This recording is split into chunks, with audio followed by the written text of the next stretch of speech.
to watch the Emanuel Augustus, the insane drunken master fighting style, bro. Somebody told me to react to it, so here we go, bro. Emanuel Augustus is one of the most entertaining and skillful fighters to have ever laced up gloves. Hold on, is this AR or is it real? Keep it on it. Keep it on it. Is this AR or is it real? This is dead ass real. Ever laced up gloves. With Floyd Mayweather. Emanuel Augustus is one of the most entertaining and skillful fighters to have ever laced up gloves. And he actually making a miss. Mayweather maintaining for years that Augustus was his toughest opponent. Oh, he fought and calling Mayweather? his talent unbelievable. Augustus knew the ins and outs of fighting so well that he could literally dance around his opponents, earning him the nickname of Drunken Master. Augustus's subtle displays of defense would suddenly morph into a bizarre but brilliant display of skill, as he abandoned all semblance of form to completely humiliate his opponent. He would even occasionally use his dance moves as elaborate setups or feints. Yo, what? As such, watching him provides a multitude of entertaining examples on how to best transition through several different head slots, foot positions, and ranges. The way that Augustus fought, using the extreme variations of several techniques and styles, provides a great chance to break down many of the principles and tactics from previous videos, and blend them together into one cohesive whole. So let's look at how Augustus smoothly blended so many elements. Bro, I ain't even gonna lie, bro. Is this better than the Philly Shell, though? Somebody let me know in the comments. But, bro, I ain't even gonna lie. I never seen... Bro, he's actually... I want to know who came up with this style. Like, did he come up with the style? Starting with his more subtle skills, and then working up to what truly made him the Drunken Master. Ooh, with the step back. I ain't even gonna lie. That was hard. I ain't even gonna lie to y'all, bro. Bro, who got the best style of all time? I like my favorite right now is Sugar Ray Leonard. Sugar Ray Leonard's style is just... made him the Drunken Master. But I ain't gonna lie. This is hard, though. I ain't gonna lie. I don't even know how he even doing that shit. We'll start from close range and work our way back. At close range, foot position still matters, but it matters less, and head and upper body positions take prevalence. Most fighters prefer the outside position, resting their head on the opponent's lead shoulder. This protects their jaw from the opponent's power hand by shielding it with the opponent's head. But whether in an open or a closed head position, disengaging and moving inside comes with more risks and more rewards. And Augustus loved to take risks. At this range, smothering the opponent's guard by pressing against him becomes a vital tactic, and Augustus excelled at weaving from shoulder to shoulder, masterfully targeting openings in his opponent's guard before finally pressing in to find safety and pin his arms. Straightening up allows for better vision and more targets, but leaves the fighter the most open. It must be done briefly, before finding safety on the inside once again. That being said, Augustus chose to stand right in front of his opponents on multiple occasions, at times dropping his hands and relying entirely on head movement. Of course, footwork can still be a crucial weapon at this range. Watch how Augustus sidesteps to escape the ropes and turn the tide of the round in his epic fight against Mickey Ward.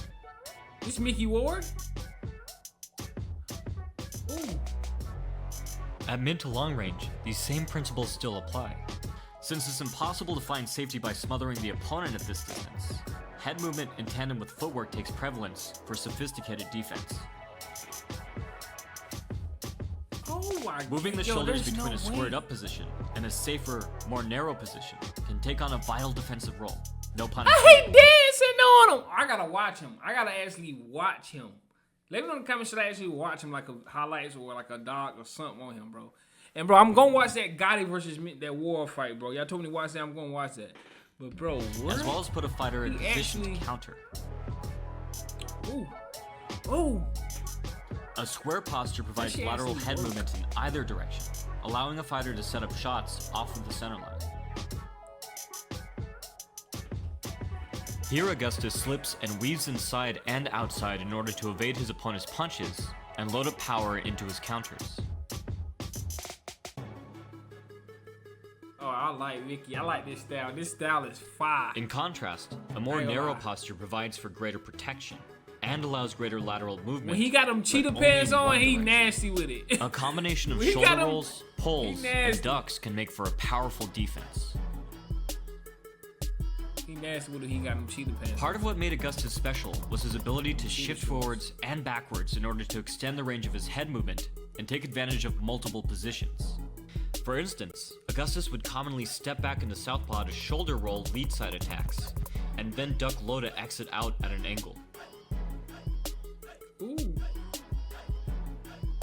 Augustus performed these feats to the far side of plausibility, doing things that just shouldn't work, and in fact, they didn't always work. But that never stopped Augustus from trying them. At long range, these body postures can be extended and enhanced by footwork. For instance, the outside position can be obtained by stepping the rear foot outside in a closed stance, right, outside, or the lead foot outside in an open stance. This takes away the opponent's ability to land with his rear hand, while the fighter still remains offensively capable. While Augustus was well aware of the benefits of using footwork to take an outside angle, he was especially good at utilizing footwork on the inside. Moving inside of the center line, the fighter can take the same attitude as an infighter, squaring up and risking attack to keep both hands within striking distance. Augustus shows his tactic here, closing the distance between his rear foot and his opponent's rear foot to get at his ribs. Alternatively, the fighter can move into an inside position that opens up his opponent and keeps himself safely sideways. Augustus does so here, keeping sideways to flick out his jab and move back to the center of the ring. But Augustus most excelled when he used footwork to move between an open and a narrow stance, just as he did with body posture. In this exchange, Augustus begins in an open stance, slipping inside to avoid a jab, and then countering with a body shot. He gains an advantage by keeping his lead foot on the outside. I'm trying to understand it, but bro, it's like, I think he's the only one that can do this shit, because it's like, he's saying punch, and then he stands sideways to avoid a punch. But if somebody else do that shit for real, in real life, they gonna get knocked out. But I don't know. Y'all let me know in the comments what y'all think. But bro, this is insane. He then V-shifts outside to exit at an angle, switching into an orthodox stance. He steps forward to throw, and then steps back with a lead hook, regaining safety by staying in a narrow posture. Ward moves in with a rear hook, and Augustus responds, squaring himself up to slip inside and returning fire with a lead hook of his own. Anticipating another attack, he shifts back, squares up to slip, then smothers Ward to press him back and create space. After slipping a few more punches, he exits off the ropes. While the last exchange was no doubt impressive, Augustus took it to a whole other level when he danced. Augustus would play with all footwork positions, postures, and head slots, smoothly moving through all the ranges while doing so. Here Augustus squares up inside to lead with multiple crosses. When his opponent tries to push back, Augustus steps into southpaw, and then steps forward immediately into a wide square stance, pulling back to angle in an uppercut. Oh my god. He then weaves under a punch and steps back to exit in a defensive narrow stance. That was impressive, but let's go up one more level. That's crazy. Here Augustus shifts into southpaw to go on the offensive, and then switch shifts back into orthodox to evade his opponent's punch, before rebounding back with a 1-2-3. He then pulls back and steps outside to angle in a counter right over his opponent's jab. Now let's go up one more level and look at what was perhaps Augustus's most impressive exchange ever. Augustus steps in with the cross, presses in to smother his opponent's guard, then turn slips multiple punches. He then switch shifts to avoid a punch and immediately switch shifts back to land a hard uppercut. He dances his way into a cross uppercut combination, slips another punch, and then dances his way inside. His opponent is left so out of position, he's forced to step back to return to an orthodox stance. Meanwhile, Augustus has danced his way into a southpaw position and lands with the leading cross. He next steps through and D'Amato shifts inside again and continues his rhythmic barrage. Emanuel Augustus is truly one of a kind. I ain't even gonna lie to y'all, bro. I'm gonna keep it all the way 100,000. There's no way he was winning fights with that style. There's no way he wasn't getting knocked out. His head is out there. Come, bro. There's no room. This style is insane, though, bro. I ain't gonna lie. This style, bro, I never seen this ever, bro. I ain't think this shit. I thought this shit was AI. Like, bro. I want to see the Philly shell breakdown. I want to see the breakdown of the Philly shell. I'm gonna get in the gym with it. Don't worry. I'm gonna get in the gym. Don't worry. I got a little something now. Hey. You know what I'm saying? I got a little something now. I'm gonna get in the gym one day though, for real. But there's no way. Sadly, to quote He's Floyd really getting Mayweather, right, though. Augustus's record did not reflect his talents. Augustus was prone to unfair He was judging getting on right. several notable occasions. Eddie Reed.